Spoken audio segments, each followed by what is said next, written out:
আলাইকুম বন্ধুরা, কেমন আছেন? আজকে আমরা বানাবো আমের জুস। এখানে দেখতে পাচ্ছেন 5টা পরিষ্কার আম। এগুলাকে ভালো মতো কেটে নিবেন।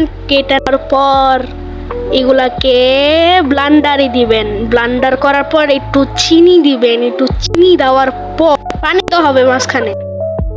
তারপরে মিহি করে একদম করে জগে ঢেলে দিবেন।